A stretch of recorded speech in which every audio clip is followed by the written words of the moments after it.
எடுத்து இதை மொத்தத்தையும் நல்லா சுடுதண்ணியில் நல்லா கொதிக்க வச்சு, நார்மலாக வீட்டிலலாம் வெந்நீர் போடுவீங்க, அந்த மாதிரி செய்யக்கூடாது.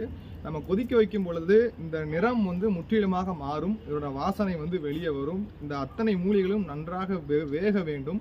அந்த வேகும்போது என்ன ஆகும்னா அதில் உள்ள அந்த மருத்துவ சாறானது உள்ளே போய் அதுக்கப்புறமா வந்து ஒரு நல்லா குளிக்கக்கூடிய ஒரு மூலிகை குளியலுக்கு ஏற்ற மாதிரி அது மாறிடும் அந்த தண்ணி. அதுக்கப்புறமா எடுத்து நம்ம அதை வந்து பயன்படுத்தலாம். தோல் நோயால் பாதிக்கப்பட்டவங்க இந்த வெளிமருந்தை நீங்களும் தாராளமாக உட்கொள்ளலாம். சொரியாசிஸ் நிறைய பேர் இருப்பீங்க, அது மட்டும் இல்லாமல் வண்டுக்கடி நிறைய பேருக்கு வந்திருக்கும், இன்னும் பல தோல் நோய்கள் வந்து நிறைய பேருக்கு இருக்கும். இது அத்தனை தோல் நோய்களுக்கும் ஒரே மருந்தாக, நம் வெளிப்புற மருந்தாக அனைவரும் இதை தாராளமாக எடுத்துக்கொள்ளலாம். ஆனால் நீங்கள் உட்கொள்ளக்கூடிய மருந்து மட்டும் மருத்துவ ஆலோசனையின்படியே கண்டிப்பாக எடுக்க வேண்டும். நமது கஞ்சகத்திலே இதற்கான மருத்துவம் தர்றோம்.